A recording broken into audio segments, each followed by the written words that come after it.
Picture East Oakland at 2:17 a.m. The kind of night where the BART trains rumble overhead like they're carrying everybody else's dreams away, leaving you behind. Layla Brooks stood behind the sticky counter at Joe's all-night diner, wiping the same spot she'd wiped 100 times already.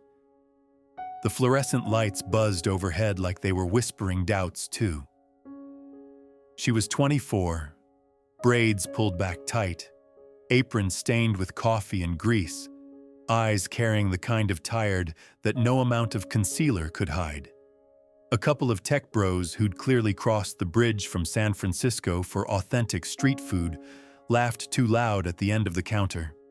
One of them, Patagonia vest and all, pointed at the beat-up laptop bag tucked under the register.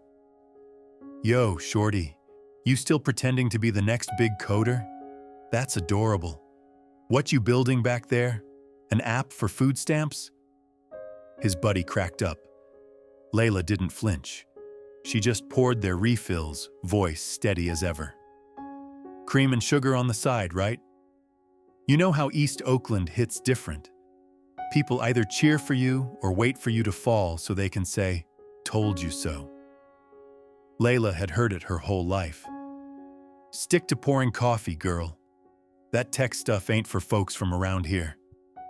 Her own aunties said it. The corner boys called her professor like it was a joke. Even some regulars at the diner treated her dreams like cute little hobbies. But Layla Brooks wasn't playing. While the city slept or hustled under streetlights, she was building something real. In the back room during her 10-minute breaks, or at 4 a.m. when she finally got home, she worked on NeuroGuard, her secret project. An AI that could spot early signs of traumatic brain injury or stroke just from a regular phone photo and a 30-second voice clip. No million-dollar hospital machines needed. Just something people in neighborhoods like hers could actually afford. 3 months earlier, it had already saved Mrs. Washington, the 68-year-old lady 2 doors down. The old woman had slumped over on her porch one hot afternoon. Neighbors thought it was the heat. Layla ran over, snapped a quick photo with the app, asked her to say a few words. The screen flashed red, possible stroke. She called 911 and showed the paramedics the data right there on her phone. Doctors later said another 20 minutes, and Mrs. Washington might have lost her speech forever. The lady hugged Layla tight and called her my guardian angel from the block. But when folks asked how she knew, Layla just smiled and said, "Lucky guess." She wasn't ready for the world to see what she had. Not yet. Back at their tiny apartment with the leaking roof and thin walls, the real weight waited. Her little brother Marcus, 17, was asleep on the couch, TV still flickering with basketball highlights. 6 months ago, a drunk driver had hit him while he was walking home from school. Traumatic brain injury. He could walk now, thank God, but his memory kept glitching, and the doctors said he needed specialized therapy that Medi-Cal laughed at. The bills had climbed to $1.1 million and kept growing. Collection calls came at all hours. Layla had sold everything that wasn't nailed down. She worked doubles at the diner, picked up whatever coding gigs she could on her phone, and still found time to perfect NeuroGuard on the old MacBook Mr. Reynolds, a retired Navy software engineer who ran free coding classes at the community center, had given her years ago. "You got real talent, Layla," Mr. Reynolds used to tell her. "Don't let this city dim your light. The American dream ain't just for folks across the bridge." He was the only one who'd ever really believed in her. Everyone else saw a poor black girl from East Oakland who should know her place.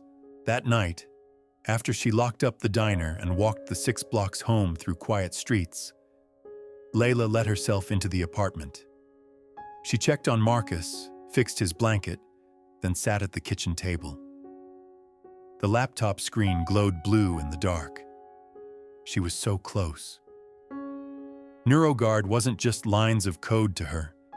It was hope that no other kid in Oakland would have to watch their family member slip away because they couldn't afford the right scan. Her phone buzzed. One new email. The subject line made her heart skip. Invitation, private capital night, for exceptional young innovators from underrepresented backgrounds. She stared at it for a long minute.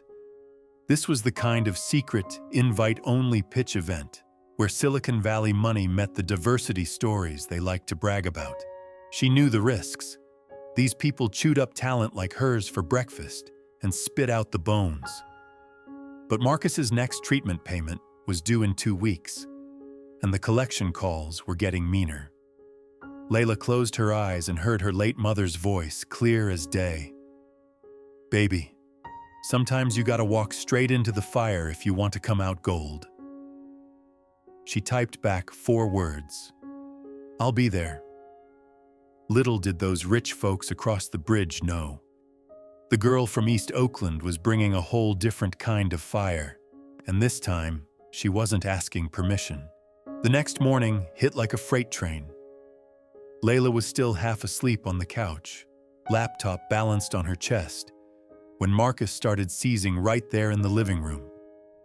1 second he was breathing steady, the next his whole body locked up, eyes rolling back. That horrible gurgling sound she'd prayed she'd never hear again. She dropped to her knees, phone already in hand, calling 911, talking him through it the way the ER nurse had shown her last time. "Marcus, I got you. Breathe with me. Come on, bro." While her heart tried to climb out of her throat. By the time the ambulance pulled up, neighbors were peeking out windows like always. East Oakland don't miss nothing. At Highland Hospital, they stabilized him quick, thank God. But the doctor pulled her aside in that little beige room that smelled like bleach and bad news. "The TBI's progressing faster than we thought. He needs that specialized neuro rehab program in Walnut Creek, 6 weeks minimum. Insurance is covering about 40% after Medi-Cal kicks in, but the out-of-pocket..." The woman slid the paper across the desk. Layla's eyes landed on the number, and the world tilted. $1.1 million. Not over time. Up front. Or they'd start collections. She sat there numb while the fluorescent lights hummed louder than her own thoughts. You ever feel like the American dream is just a cruel inside joke told to people who look like you? Layla had. She'd watched those TikToks at 3 a.m. Some 22-year-old white dude in a hoodie raising $40 million for an app that basically reminds you to drink water. Meanwhile, she was out here dodging calls from collectors who sounded like they enjoyed their jobs a little too much. She'd tried the GoFundMe route 6 months ago after the first accident. Posted pictures of Marcus in his Warriors jersey, the one with Curry's signature. Raised $1,847 before the comments started. Why don't you just get a real job? This is why we need to stop giving handouts. She shut it down the same night. Walking out of the hospital into the gray Oakland morning, Layla felt the weight settle in her bones. Marcus was going to be okay for now, but for now wasn't going to cut it when the next bill hit. She caught the 57 bus back toward the diner, forehead against the cool window, scrolling through the email again. Private capital night. Hillsborough Mansion. Invite only for exceptional young innovators from underrepresented backgrounds. Translation. They wanted their diversity stories to post on LinkedIn so the VCs could clap for themselves. She knew the game. These events were basically velvet-roped auctions where they smiled pretty, asked you to bare your soul, then offered you pennies on the dollar for the thing you bled for. By the time she got to the diner, her apron was already waiting, stained from yesterday. Joe didn't even look up when she clocked in. Table 6 wants extra bacon, burnt. She nodded, mind racing. NeuroGuard wasn't just code to her. It was every late night Mr. Reynolds had stayed after community center classes, teaching her Python on that beat-up MacBook he swore was vintage gold. It was the night Mrs. Washington hugged her so tight she could still smell the cocoa butter. It was the one thing she'd built from nothing that actually worked. Giving away 85% of it to some rich dude in a Patagonia vest felt like selling her mama's wedding ring to pay rent. But Marcus's face kept flashing, scared, trying to smile through the fog in his head, whispering last night before the seizure, "Sis, you always been the one who codes the comeback, like Steph when he was down 3-1. That's when her phone buzzed again. Not a bill this time. Mr. Reynolds, the old Navy vet who'd never once doubted her. Heard about Marcus from the block group chat. I'm outside the diner in 5. Brought you something." She stepped out during her break, and there he was, leaning on his old Ford pickup, holding a garment bag. Inside was a simple black blazer and slacks. Nothing flashy, but clean, professional, the kind of thing that says, "I belong in the room," without screaming for attention. "Found it at the church thrift drive last Sunday," he said, voice rough but eyes soft. "Pastor said somebody donated it after their daughter got her first tech job. Figured it might fit you. And Layla, don't let them lowball you. These Silicon Valley folks love a sob story, but they hate when the underdog actually wins. You walk in there like the genius you are. Bet on yourself, baby girl. That's what your mama would have said." She hugged him so hard, the blazer almost fell. For the first time all day, the knot in her chest loosened just a fraction. Mr. Reynolds wasn't rich. He fixed cars and taught kids on weekends because somebody once did the same for him back in '68. That's the Oakland way. Nobody makes it alone, but everybody pays it forward when they can. Back inside, Layla poured coffee on autopilot, but her mind was already shifting gears. The despair was still there, heavy as wet concrete. But underneath it, something harder was forming. She wasn't walking into that mansion to beg. She was walking in to survive. NeuroGuard could save thousands of kids like Marcus, kids whose parents couldn't afford the fancy scans. If selling most of it meant her brother got the help he needed, then fine. She'd figure out how to rebuild later. Because that's what black girls from East Oakland do. We don't fold. We rewrite the code. That night after closing, she sat at the kitchen table again. Marcus sleeping safe in the next room thanks to the hospital meds. She opened the laptop.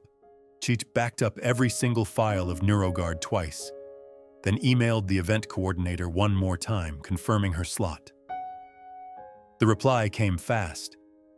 "We're excited to see what you bring, Layla. Remember, discretion is key. This room changes lives."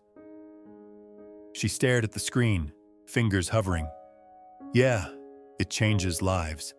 Hers, Marcus's, maybe a whole neighborhood's. The risk was insane. These people could steal her idea, water it down, slap a white founder's name on it, and call it innovation. She'd seen it happen on every How I Built This podcast. But sitting there in the quiet, with the faint smell of hospital antiseptic still on her clothes and her brother's steady breathing in the next room, Layla made the choice. She was done waiting for the world to hand her permission. Tomorrow night, she'd walk into that velvet pitch room, carrying the one thing nobody could take from her. The proof that a girl from the block could build something the whole damn country needed. And she wasn't leaving without making sure her family got to see tomorrow too. The drive from East Oakland to Hillsborough took 45 minutes and felt like crossing into another country.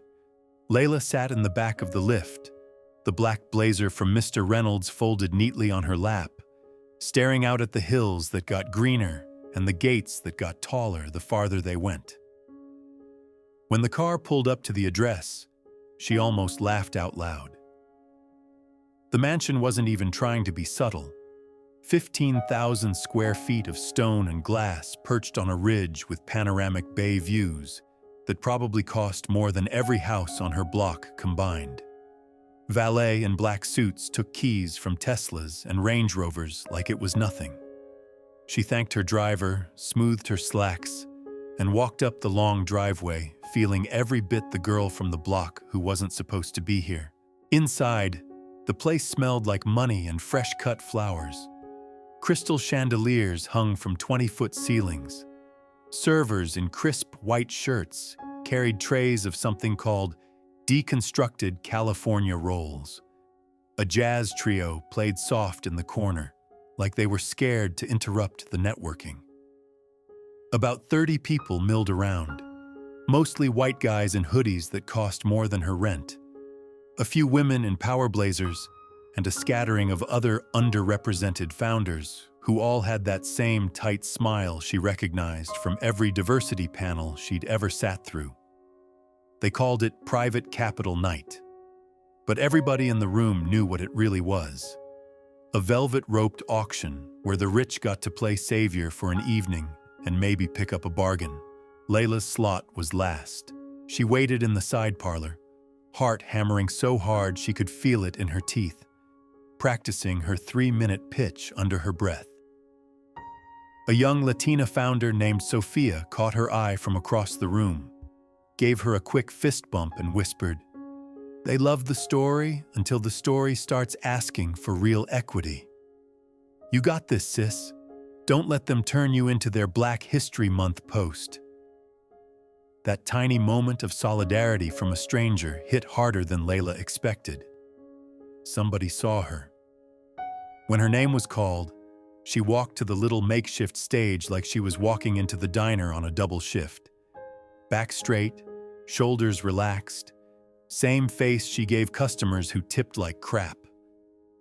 The lights dimmed just enough to make the bay sparkle through the floor-to-ceiling windows. She plugged in her old MacBook, clicked open the NeuroGuard demo, and started talking like it was the most normal thing in the world.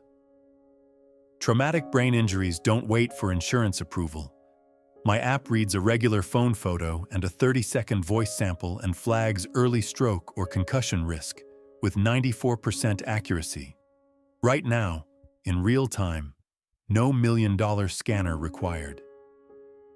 It's built for neighborhoods where the nearest Level 1 trauma center is an hour away, and the ambulance ride already puts you in debt. She clicked play on the video. A blurred-out case, actually inspired by Marcus, showed the app lighting up red, then the paramedics arriving in time. The room went quiet for half a second. Then the questions started. And that's when the mask slipped. A guy in a Stanford hoodie leaned back, smirking. Cute idea. Super inspiring for someone from Oakland, right? Where'd you train? Boot camp or one of those Google scholarship things? Another chuckled softly, like it was all in good fun. A woman in Lululemon tilted her head. Love the passion. But have you validated this outside the community? You know, with actual clinical data? Translation. We don't believe a black girl from the flats built something this good without help. Layla didn't raise her voice. She didn't smile extra wide. She just met their eyes one by one and answered like she was explaining the lunch special back at Joe's. I validated it the night it saved my neighbor's ability to speak. Paramedics used the data on scene. Doctors confirmed it later. And no, I didn't need a fancy program. I learned from a retired Navy vet who taught coding at the community center because nobody else would. She kept her tone even, almost conversational, the same way she talked down angry customers at 3 a.m. But inside, her stomach was in knots. Every inspiring felt like a pat on the head. Every question about her background was really asking, "How did you get in the room?" That's when the double doors at the back opened. Ethan Caldwell walked in late, still in the middle of a phone call, AirPods in, tailored shirt sleeves rolled up, like he'd just come from closing a 9-figure round. CEO of Caldwell Dynamics, the AI health tech unicorn everybody whispered about. He was 35, sharp jaw, tired eyes, the kind of quiet power that didn't need to announce itself. He ended the call, slipped into a seat in the back row, and for the first time all night, somebody in that room actually looked at her. Not at her story, not at her skin, but at her. Layla finished strong. No begging, no tears, just facts and the quiet fire of somebody who'd watched her little brother fight for every clear thought. When the moderator opened the floor for offers, the bids started low and condescending. $400,000 for 70%. With mentorship, of course. She stood there listening to them carve up her dream like it was a side hustle. Then Ethan raised his hand. Calm. Certain. $1.2 million for 85% equity and a 3-year acceleration residency at Caldwell Dynamics. Full-time, exclusive, campus housing included. We accelerate it, we scale it, we save lives together. The room went dead silent. A few people actually turned around to stare at him. Layla felt the air leave her lungs. 1.2 million would wipe out Marcus's bills and then some. But 85%?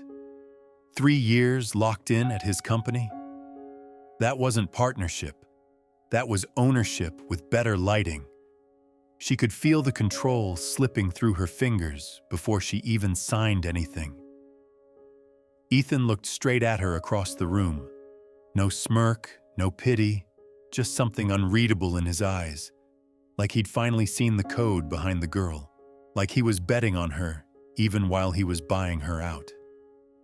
Layla stood there under those sparkling chandeliers, the bay glittering behind her like a promise nobody in that room had ever had to fight for, and she gave the only answer she could. I accept. But even as the polite applause started and hands reached out to shake hers like she'd just won the lottery, Layla felt the weight settle different this time. She'd walked into the fire like her mama taught her. She just wasn't sure yet if she was walking out gold or in chains with better Wi-Fi.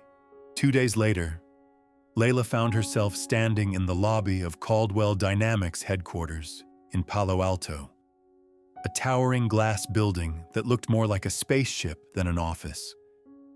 Everything sparkled. Marble floors so clean you could eat off them, digital art installations on the walls that probably cost more than her entire apartment block back in Oakland.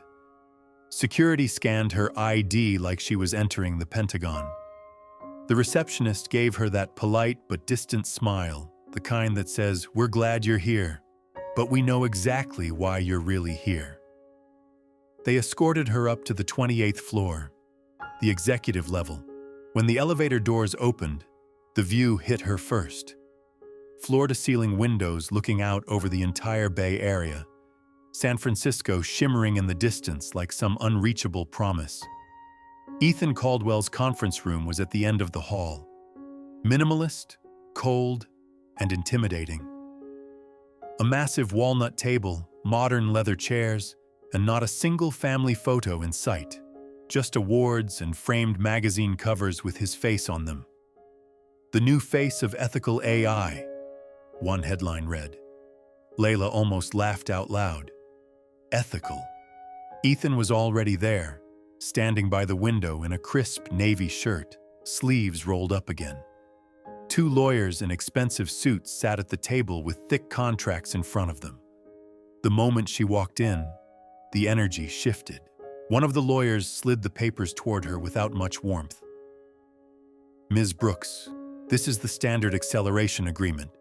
We've highlighted the key terms." Layla sat down slowly, heart racing but trying hard not to show it. This was it. The moment she signed her life away for the next 3 years. But Marcus's hospital bill was already being processed. Ethan had moved fast on that part. $1.2 million. Enough to cover the treatment, the therapy, and still leave something for emergencies.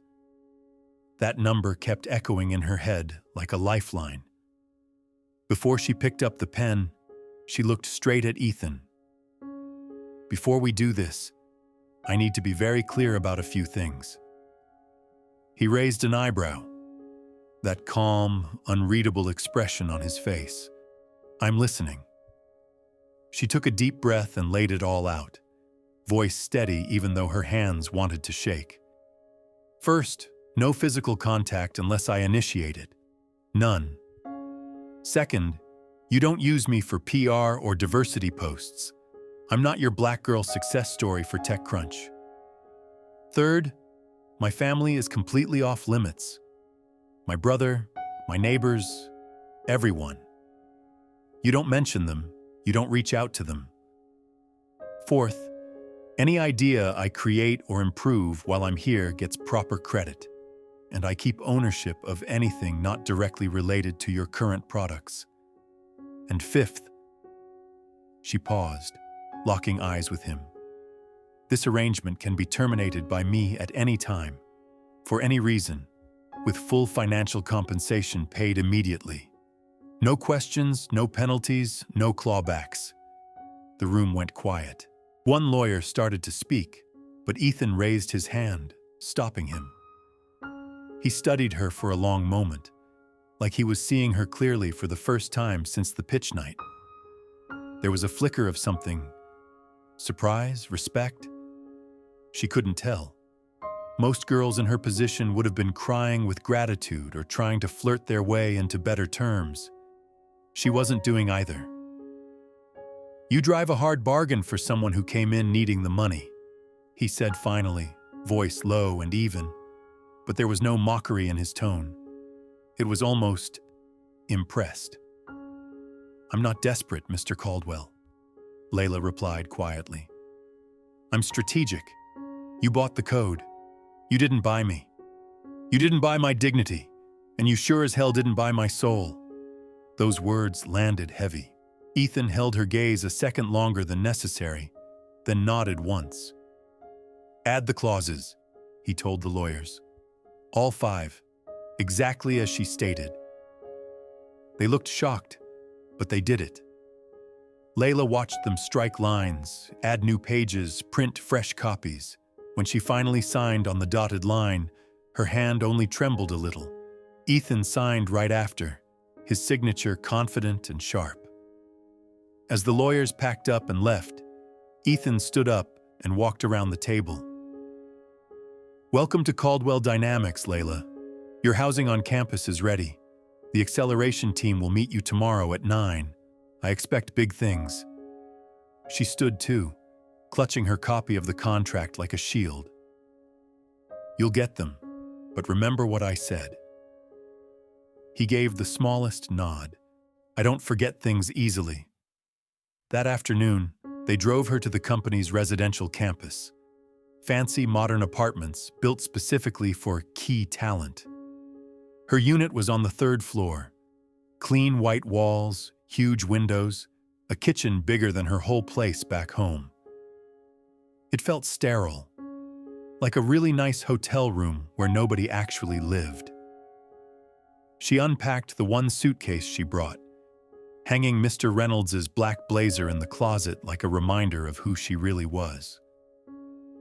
Then she pulled out the small silver bracelet her mother had given her on her 16th birthday, the only piece of jewelry she still owned, and set it on the nightstand next to a framed photo of Marcus in his Warriors jersey.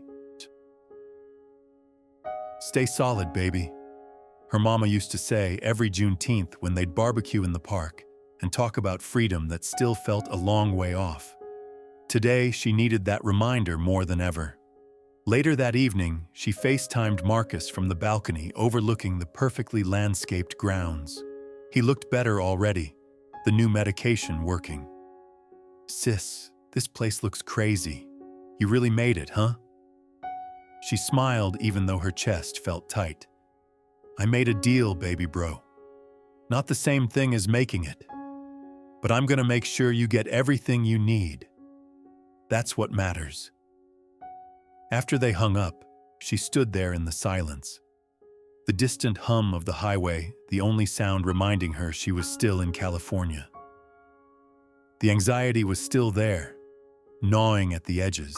She had just walked into one of the most powerful tech companies in the country and told the CEO exactly how this was going to go. Part of her felt powerful. Another part felt terrified. Because deep down she knew the truth. These glass towers had a way of changing people, of making you forget where you came from. But as she looked at the contract on the counter, those 5 rules she'd fought for in black and white, she made herself a promise right there. They could have her time. They could have most of her code.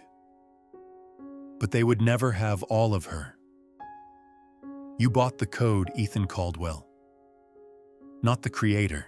Layla's first month inside the glass tower felt like living in 2 worlds at once. By day, she sat in stand-ups where Ryan, the pod lead with the man bun and the Stanford ring, would introduce her as our diversity acceleration resident, bringing that real community perspective.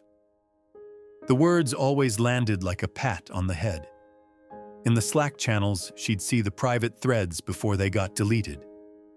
Diversity hire doing what exactly? Or hope she's not here just for the photo op.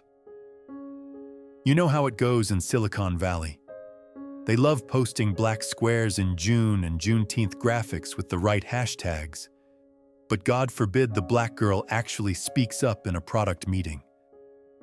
She kept her mouth shut and her eyes open.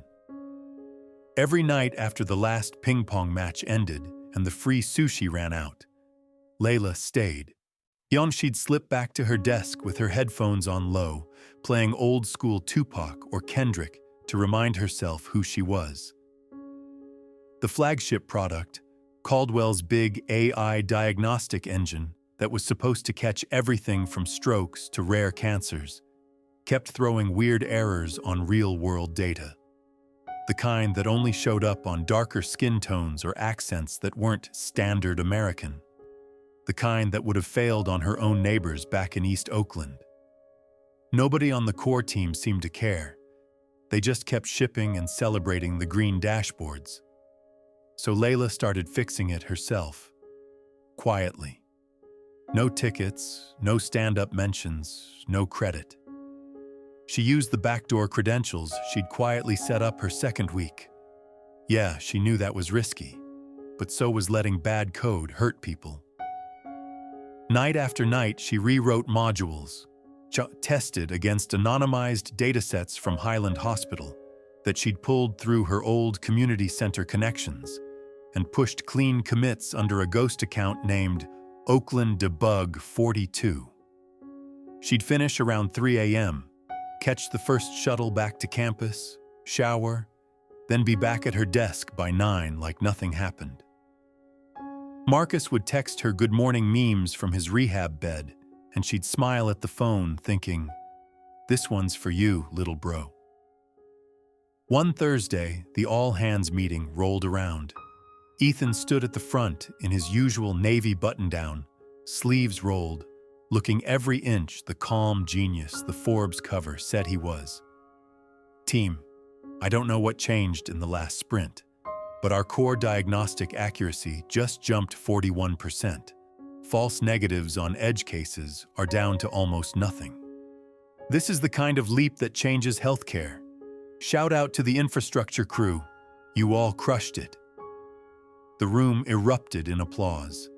Ryan took a little bow like he'd invented gravity.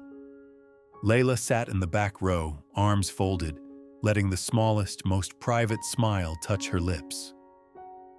Nobody noticed. That was the point. Inside, though, her chest felt like it was on fire. Part pride so fierce it almost hurt, part loneliness that tasted like metal. She'd just saved the company millions in potential lawsuits and reputational damage, and they still looked right through her. The same way folks back home used to look through her when she said she was building an app. But this time, the disrespect felt different. Sharper. Because these people weren't corner boys or jealous aunties. These were the ones who wrote the rules of the game she was forced to play. Later that same night, she was packing up when Maya Thompson, the only other black senior engineer on the floor, mid-40s, locks pulled back tight, always wearing those bright Ankara print blazers, stopped by her desk. Maya had been at Caldwell 6 years and still got called the DEI success story behind her back. She slid a coffee cup across the desk without asking. "You good, sis?" Layla almost lied. Almost. But something in Maya's eyes, tired but steady, like she'd walked this same road in heels and still showed up, made her pause. "Just tired," Layla said. Maya lowered her voice. "I saw the commit logs. Oakland debug 42. Nice touch." Layla's stomach dropped. Maya just smiled, small and knowing. "How, I won't say a word, but I also won't let them erase you. My first year here, I fixed a bias in the voice recognition layer that nobody else even saw. They gave the bonus to the white guy who led the project. I learned real quick. Twice as good, half the credit. That's the tax we pay to be in the room. But listen, keep doing what you're doing. Just make sure when the time comes, you make them see it." Layla stared at her coffee, the weight in her chest shifting just a little. Somebody saw. Somebody who looked like her, who'd survived this same machine, was choosing to have her back. That quiet solidarity hit harder than any all-hands applause ever could.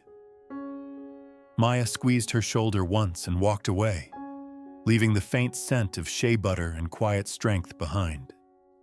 The next morning, Ethan walked past Layla's desk on his way to a board meeting. He stopped, glanced at her screen. She was working on something completely unrelated now, and said, almost offhand, "Metrics look good lately. Keep it up." No name, no real acknowledgement. Just that cool, detached tone like he was talking to the coffee machine. Layla met his eyes for half a second, nodded once and went back to typing. Inside, she was screaming victory and rage at the same time, because that's what they didn't get. They thought they bought a bright young talent to polish their diversity numbers. They thought they owned the code she brought in, but every late night she spent rewriting their broken systems. Every bug she killed without taking a bow was proof they'd never own her. She was still the girl from East Oakland who learned to code on a hand-me-down MacBook in a leaking apartment. Still the sister who'd do anything, even disappear into the background, so her little brother could walk straight again. And the quiet pride that bloomed in her chest every time those dashboards turned green. That was hers. Untouchable. The kind of brilliance they could never put on a company slide deck or tweet about during Black History Month. She wasn't invisible. She was just choosing when to be seen. The first real crack in the glass tower came during the big Q3 planning meeting on a random Tuesday. The entire diagnostics division was crammed into the main conference room with its ridiculous floor-to-ceiling windows and those overpriced ergonomic chairs that probably cost more than my rent back home. Whiteboards everywhere, timelines, KPIs, colorful sticky notes, the whole Silicon Valley theater production. Ryan, the pod lead with the man bun and the constant need to prove he went to Stanford, was running the meeting. When he got to the new advanced neuro layer, he clicked to the next slide and said it like it was no big deal. "For this module, we're bringing in senior consultants from MIT. We need proven clinical experience on this one. Layla, we're going to keep you focused on community beta testing and user feedback. That's where your background will bring the most value." The room got that awkward kind of quiet. A couple people nodded like it made perfect sense. I sat there feeling the words hit me like a slap that nobody else could see. Community beta testing. Translation: stay in your lane. Do the black girl testing on the poor people data. Leave the real science to the real scientists.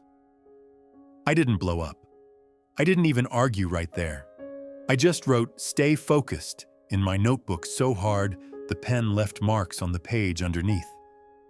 But inside I was furious. This was the same product I'd been secretly fixing for weeks.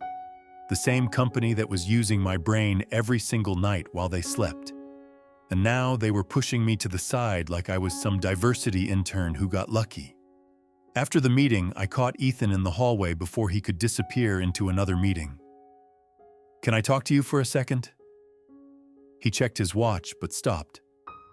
"Make it quick." I kept my voice low and steady, the same way I used to talk to rude customers at the diner who tried to short me on tips. "I built NeuroGuard from the ground up. I know this module better than anyone here. Why am I being taken off the core project?" Ethan looked at me with that cool, unreadable expression he wears like armor. "This isn't personal, Layla. The board wants senior academic credentials attached to the flagship features for credibility.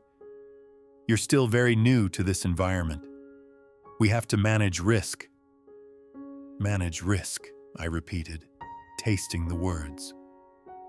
"Or manage how it looks." Something shifted in his eyes for half a second. Irritation, maybe even a flash of guilt, but it disappeared fast. "You're here on an acceleration contract, not to lead major features yet. Focus on what you do best." He walked away without waiting for my response, leaving me standing in that sleek hallway that suddenly felt smaller than my old apartment in Oakland. That night, I didn't go back to the fancy campus housing right away.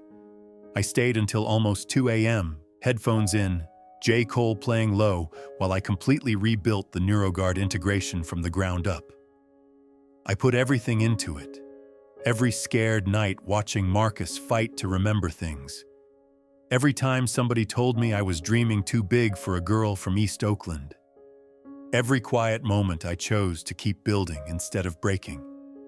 When it was done, I sent it through the Ghost account as an anonymous pull request to the core engineering channel. No name, no explanation, just clean, powerful code that I knew would work. The next morning, the Slack channel blew up. "Who the hell pushed this? This integration is ridiculous. Accuracy just jumped 27% overnight. Was this the MIT team already working?" I sat at my desk, sipping the free oat milk latte, watching the messages flood in. Ryan was adding everybody trying to figure out who the mystery hero was. Of course, nobody tagged me. Why would they? From across the open office, I watched Ethan standing at the big monitor wall, arms crossed, staring at the new performance metrics. His usual calm CEO face had cracked just a little. He looked unsettled, almost threatened. So he started firing questions at the team in that sharp tone he usually saves for investors who waste his time. "I want to know who did this. Today." There was something satisfying about watching the great Ethan Caldwell get rattled in his own empire. But there was anger too. Deep, burning anger that the man who paid $1.2 million for my code still couldn't see me as the one capable of running circles around his senior team. Later that day, Maya caught me in the quiet zone of the cafe and slid into the seat across from me. "I saw the pull request," she said quietly. "You okay?" I let out a long breath. "They took me off the main project. Said I don't have the experience. Then someone anonymously fixed the exact thing I've been working on." Maya gave me that knowing, tired smile only black women in tech really understand. "Welcome to the tax, sis. They'll use your mind, then act shocked when it works better than their boys. Just keep playing 4D chess while they're still on checkers. Your moment is coming." Her words stuck with me through the next couple weeks as more anonymous improvements kept landing. Ethan became more and more obsessed with finding the mystery contributor.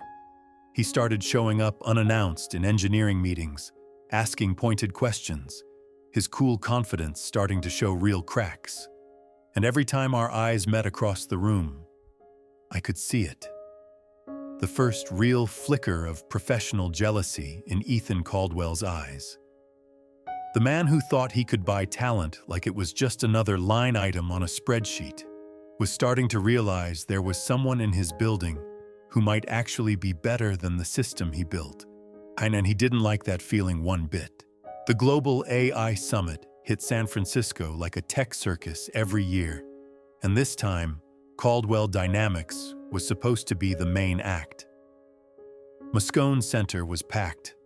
Thousands of people in hoodies and lanyards, the air thick with coffee breath and startup desperation. Live streams on TechCrunch, Bloomberg terminals glowing in the press pit, VCs from a 16Z and Sequoia sitting front row like kings waiting to be impressed.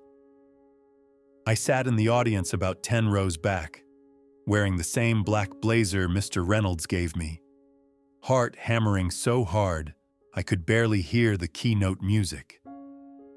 Ethan had told the team it was just another demo, but everybody knew this one was make or break.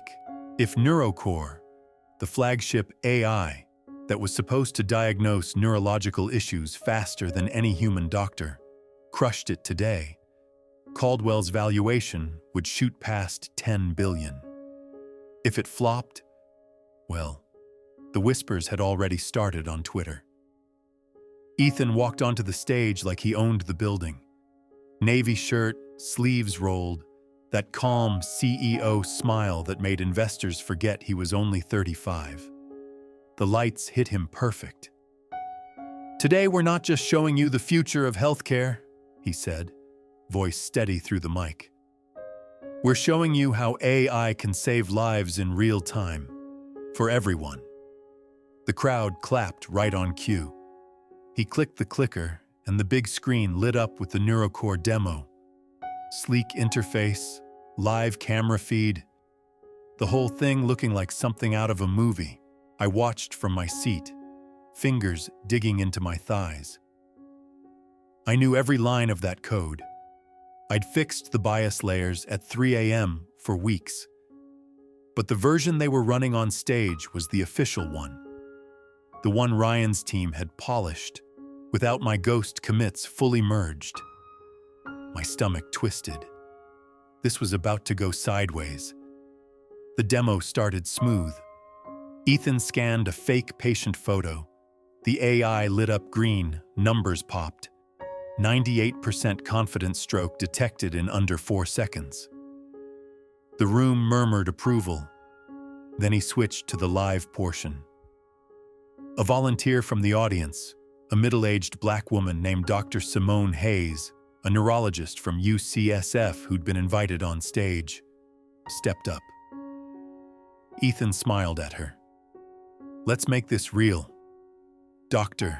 Hayes, if you'd say a few sentences and let us capture a quick facial scan." Dr. Hayes did her part, calm and professional. But the second the AI processed it, the screen glitched. Red error bars flashed, false negative, then another. The voice analysis completely tanked on her accent, that slight southern lilt she had from growing up in Atlanta. The crowd shifted in their seats. Ethan's smile tightened, but he kept going, trying to narrate through it. "Minor calibration issue. We'll fix that in post." But it got worse. The system started spitting out confidence scores all over the place. One investor in the front row, some guy from Sequoia with the Patagonia vest and AirPods, leaned forward and called out loud enough for the mic to catch it. "This is the same bias we saw last year with the other health AI startups. How is Caldwell any different?" Murmurs rippled through the room. Phones came out. Twitter started blowing up. I could see the live reactions on the big side screen they had for social sentiment. Ethan's face didn't change much on the outside, but I knew him well enough by now to see the panic underneath. His jaw clenched. Sweat beaded at his hairline under the hot stage lights. He tried to pivot. This is exactly why we're here, to show real-world iteration. But the demo kept crashing. The AI literally suggested the wrong diagnosis twice on Dr. Hayes's data. She stood there politely, but her eyes were sharp. When Ethan asked if she had feedback, she didn't hold back. Mr. Caldwell, I've spent 20 years treating patients who look like me. This system just failed on the exact demographics that need it most. My patients in Oakland and Hunters Point can't afford to be your beta testers. When are you going to stop building for the default and start building for everyone? The room went dead quiet for a beat. Then the clapping started. Not for Ethan, but for her. Real, respectful applause from the back rows where the actual researchers and clinicians sat. Ethan stood there, mic in hand, looking like somebody had just punched him in the gut. For the first time since I'd known him, the invincible CEO looked small. His eyes scanned the crowd and landed on me for half a second. I didn't look away. Inside my chest was a storm. Part of me wanted to stand up and scream, "I told you so." Part of me felt sick watching a man who'd bet everything on his own control realize it was slipping. He'd bought my code for $1.2 million, thinking he could own the future. Now the future was embarrassing him in front of the entire industry. Backstage people were scrambling. I heard Ryan on his phone whispering furiously, "Get the MIT team on the line. No, I don't care if they're in Boston." Ethan stepped off stage during the emergency break, and the mask finally cracked. I watched from the side entrance as he paced the green room, phone to his ear, voice low but shaking with rage. How the hell did this happen? We ran the test yesterday. This was supposed to be bulletproof. One of the VPs tried to calm him down, and Ethan snapped, "Don't give me the live demo risks speech. My name is on that stage. My company is on that stage." He didn't know I was standing right there in the shadows. He didn't know the anonymous fixes that had been keeping the product alive for weeks were mine. All he knew was that the empire he built, the one that let him buy talent like it was stock options, was seconds away from tanking in front of the people whose money kept it alive. When the break ended and he walked back out, the confidence was forced. The rest of the presentation limped along. Investors grilled him hard. Questions about bias audits, real-world equity, timelines for fixes. Ethan answered like a pro on the surface, but I could see the doubt creeping in. For the first time, he wasn't the guy who had all the answers. He was the guy who might have bet on the wrong version of the future. I sat through the whole thing with my hands in my lap, breathing slow like I used to do at the diner when a customer yelled at me for cold coffee. Maya texted me from 2 rows over. "They're about to learn the hard way. You good?" I typed back one word: watching. Because that's what I was doing. Watching the man who thought he owned me realize he never even understood what he bought.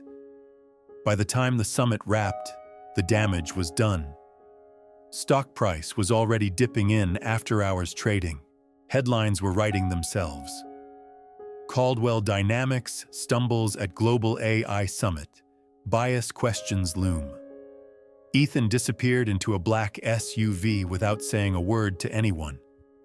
I caught the shuttle back to campus alone, the city lights blurring past the window, and for the first time in months, I let myself feel the full weight of it.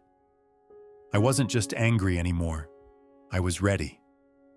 Because the storm wasn't over. It was just beginning. And when it broke for real, Ethan Caldwell was finally going to see the girl from East Oakland he thought he'd bought. standing right in the eye of it all. The Q&A after the main demo turned into a bloodbath. Ethan was still on stage trying to spin the failure, but the questions kept coming like punches he couldn't block. How do you explain the complete miss on Dr. Hayes' data? Is this what ethical AI looks like in 2026? The Sequoia guy in the front row wasn't even pretending to be polite anymore. He just sat back with his arms crossed, shaking his head like he was watching a bad investment die in real time. Ethan's voice stayed calm on the outside, but I could see his knuckles turning white around the clicker. That's when something inside me just snapped, not in anger, in clarity. I stood up right there in row 10, heart slamming so hard I could feel it in my ears. The whole room turned to look at the girl in the simple black blazer who wasn't even supposed to be on the invite list. Honored and Dr. Simone Hayes was still on stage from the earlier volunteer spot. Our eyes met for half a second, and she gave me the smallest nod. The kind of nod black women give each other when we both know what time it is. She stepped to the side of the podium and quietly said into the mic, "I think we should hear from someone who actually built this technology from the ground up." Security started moving, but she raised her hand and they froze. That one move from a respected UCSF neurologist bought me the 30 seconds I needed. I walked down the aisle, past all those hoodies and Patagonia vests, past the Bloomberg cameras that were now swinging toward me. My legs felt like they belonged to somebody else, but my mind was crystal clear. I kept touching the thin silver bracelet on my wrist, the one Mama gave me on Juneteenth when I was 16. She'd said, "Baby, when they try to dim your light, you don't hide it. You turn it into a damn spotlight so bright they can't look away." I whispered those words to myself like a prayer as I climbed the 3 steps onto the stage. Ethan stared at me like I'd grown a second head. "Layla, this isn't..." I took the mic from Dr. Hayes before he could finish. "Actually, this is exactly the moment." My voice didn't shake. It came out steady. The same tone I used at the diner when I had to tell a drunk customer the kitchen was closed. I plugged my old MacBook into the system.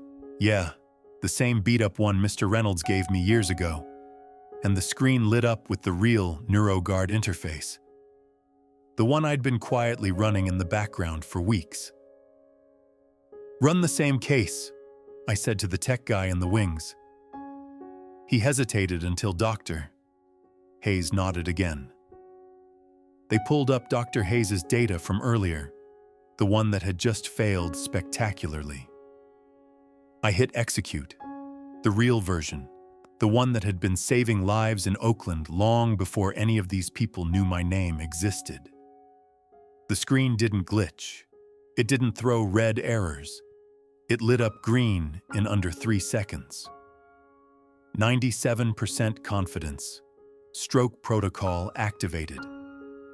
Recommended actions scrolled across the bottom exactly the way I'd coded them for neighborhoods where the ambulance is 20 minutes out, and the nearest MRI machine might as well be on Mars. The room went completely still. Then I switched to a second case, anonymized but real, pulled from Highland Hospital data I'd been testing against for months. A 17-year-old kid with TBI symptoms. The exact pattern Marcus had shown the night he seized on our living room floor. NeuroGuard caught it, flagged the exact lesion site, suggested the precise therapy window. Perfect. Gasps rippled through the auditorium. Phones started coming out again, but this time they weren't filming failure. They were filming a miracle. The Sequoia guy actually leaned forward, mouth open. Dr. Hayes smiled like she'd known this was coming all along. I turned to face the crowd, then looked straight at Ethan.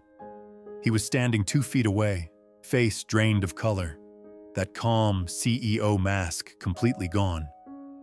For the first time since the night he dropped $1.2 million on me like I was a stock pick, he looked human, scared, exposed. I'm the one who wrote 70% of the code that's been keeping this company afloat for the past month, I said, in voice carrying through every speaker in the hall. Every late-night fix, every bias correction, every time the metrics magically improved while Ryan and the MIT consultants took the credit. That was me. The girl from East Oakland you bought for what you thought was a bargain.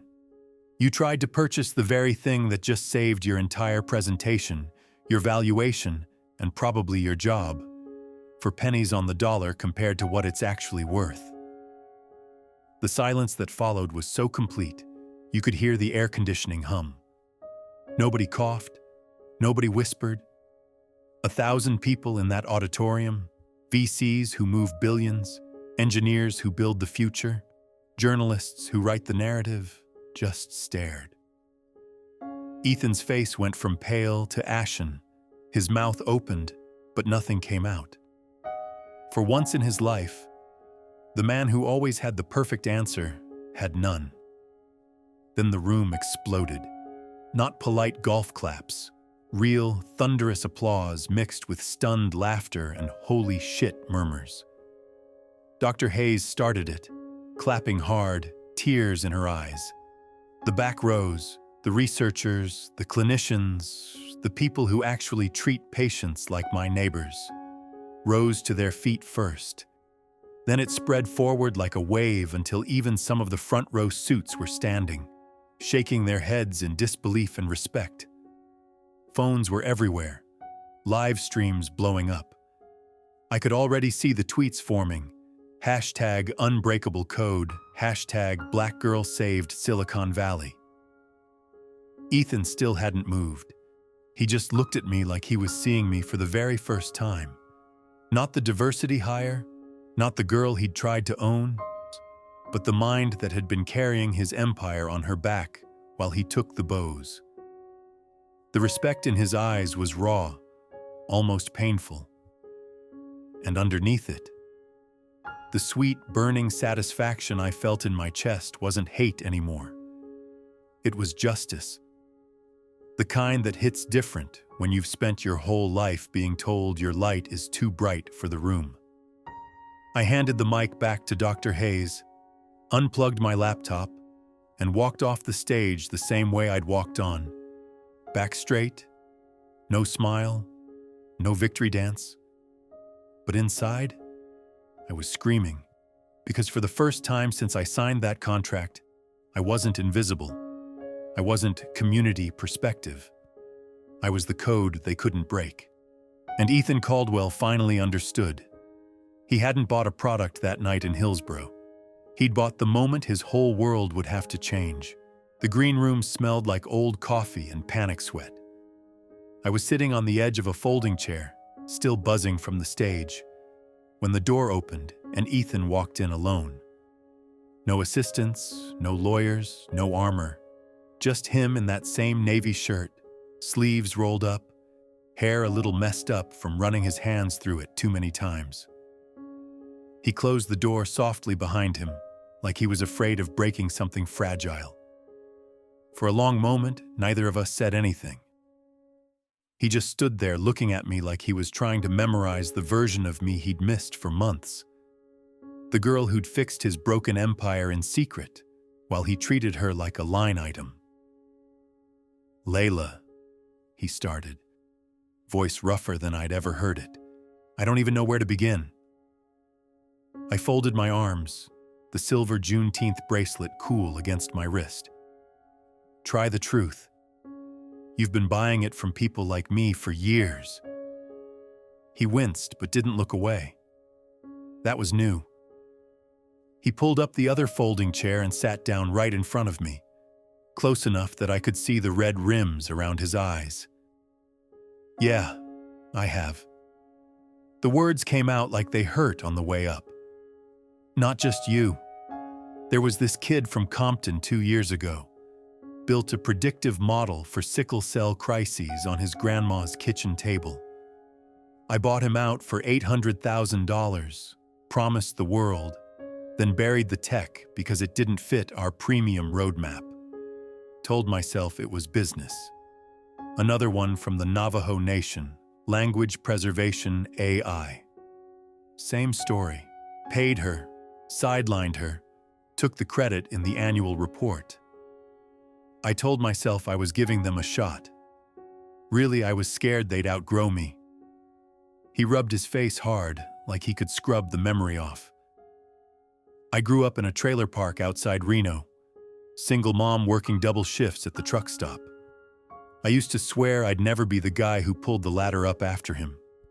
But somewhere between the first million and the first billion, I started believing my own press. That I was the genius. That talent like yours only mattered if I stamped my name on it. Tonight, watching you walk up on that stage and save my ass in front of the whole industry, I finally saw it. I didn't buy a product in Hillsboro. I tried to buy a person. And the worst part? I almost convinced myself it was fair. I felt the anger I'd been carrying for months loosen just a little, but I wasn't ready to let it go. You know what the crazy thing is, Ethan? I almost believed it too. Every night I stayed late fixing your code, I told myself this was for Marcus, for the kids back home who get told their brains aren't worth the scan. But every time Ryan called me community perspective, or you walked past my desk like I was furniture, I felt myself disappearing. That's what your system does. It doesn't just steal ideas, it steals the people who make them. He nodded slowly, eyes shining with something I'd never seen on him before. Real regret. Not the polished apology you see on LinkedIn after a scandal, the kind that keeps you up at night. I know, and I'm done with it. He pulled out his phone, opened a draft email, and handed it to me. The subject line read, "Immediate company-wide reforms, Caldwell Dynamics." I scrolled. Open sourcing the core bias correction layers of NeuroGuard to any nonprofit or community clinic serving low-income zip codes. Full retroactive compensation for every creator whose work had been acquired in the last 5 years, including the 2 I'd just heard about. And right at the top, Layla Brooks promoted to co-lead of the entire neuro division with full equity stake and public credit on every paper and product. My hands started shaking, not from fear this time, from the sheer weight of what this meant. "You don't have to believe me yet," he said quietly. "Oh hell, I wouldn't blame you if you walked out right now and took every line of code with you. The contract lets you. But I'm asking, not ordering, if you'll stay long enough to watch me actually do this. Not for the headlines, not for the stock price, for the kid in East Oakland who's gonna get the same scan my mom never could when her headaches started." He reached into his pocket and pulled out a small envelope. Inside was the original contract, the one I'd signed in that cold glass tower, with every restrictive clause crossed out in red pen and initialed by him. "This is yours to burn if you want, or keep as a reminder that I finally got it right." I stared at that paper for a long time. The same document that had once felt like chains now felt like a door swinging open. I thought about Marcus laughing on the FaceTime call last night, clearer than he'd sounded in months. I thought about Mrs. Washington still sending me postcards from her porch. I thought about Maya's tired smile and Dr. Hayes's quiet nod on stage. All the people who'd believed in me when the system didn't. When I finally looked up, Ethan wasn't the untouchable CEO anymore. He was just a man who'd built an empire on the wrong foundation and was finally willing to tear it down with his own hands. "I'm not staying because you're sorry," I told him, voice steady. "I'm staying because those kids deserve better than what both of us grew up with." But if you ever go back to the old way, if you treat another creator like a transaction, I will burn this company down myself, and I'll smile while I do it." A small, broken smile crossed his face. "I'd expect nothing less." We sat there in that messy green room while outside the summit crowd kept buzzing about the girl from Oakland who'd just rewritten the rules. For the first time since I'd walked into that mansion in Hillsborough, the hope didn't feel fragile. It felt solid, like something we could actually build together. Not because he owned me, but because he'd finally decided to earn the right to stand beside me. And somewhere in that quiet moment, the first real crack of redemption started to heal something neither of us had admitted was broken. 6 months later, the old community center on International Boulevard smelled like barbecue ribs and fresh paint. We'd taken over the whole back wing for the launch of Oakland Neural Future, my nonprofit teaching AI to kids who looked just like me. No fancy glass tower, no venture capital handshakes.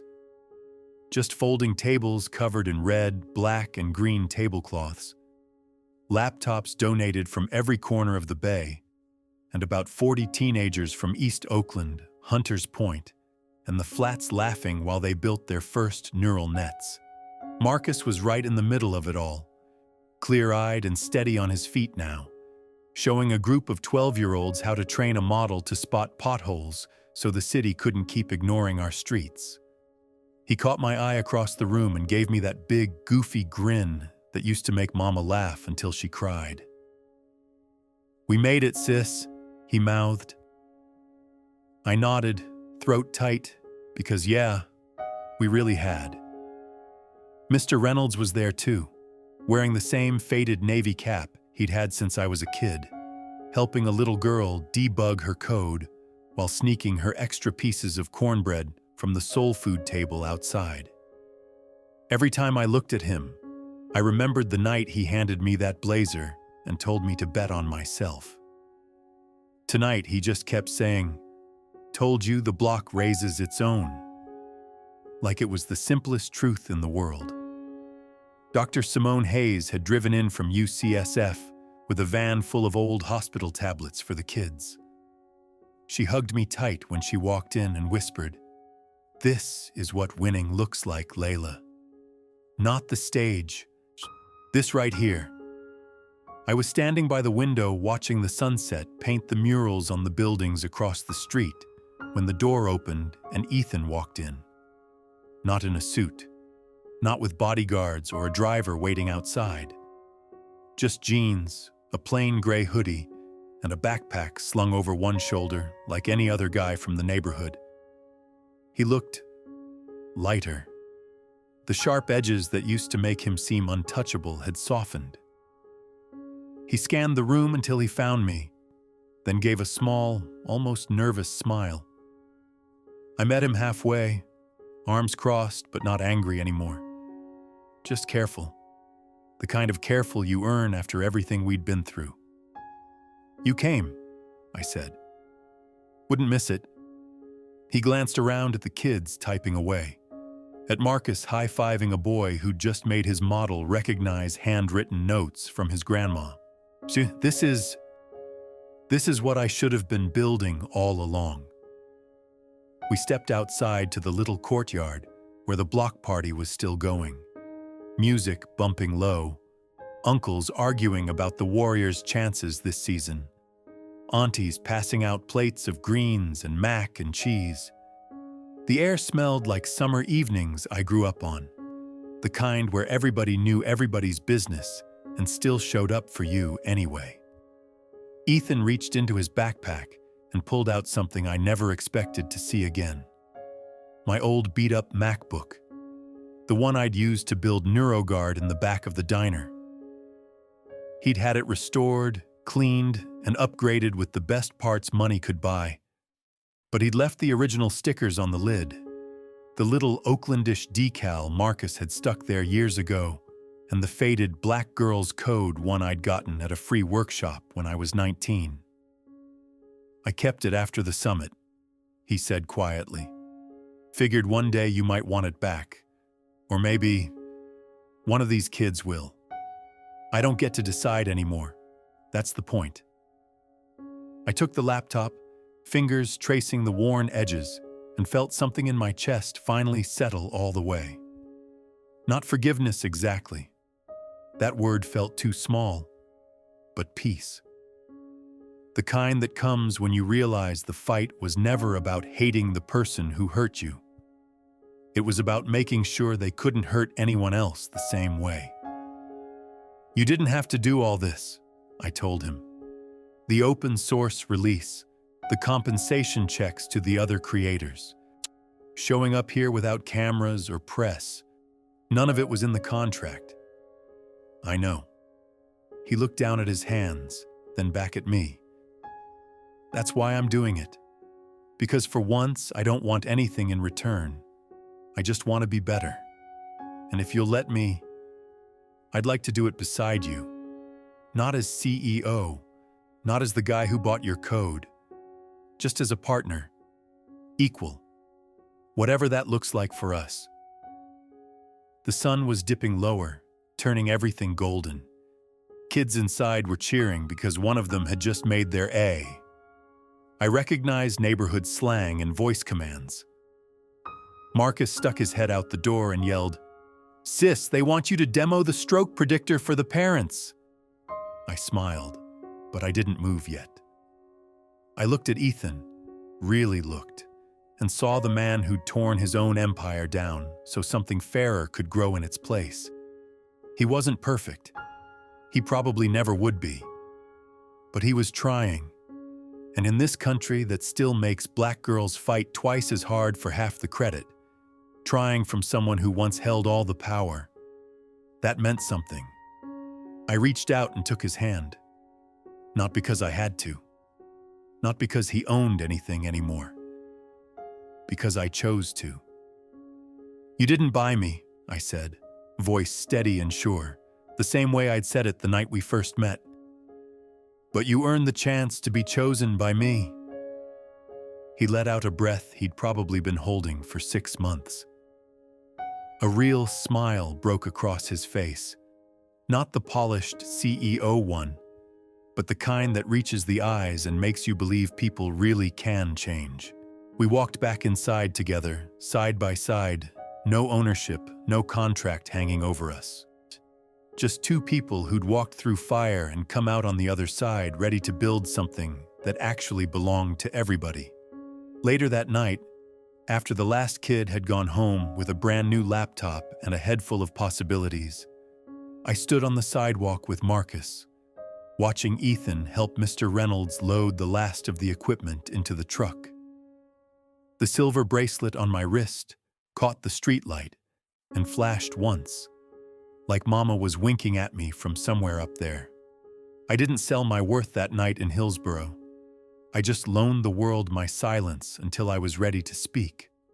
And when I finally did, the whole damn game changed. Because the code was never the point. The girl who wrote it and refused to let anyone own her was. And that girl? She was finally, completely free.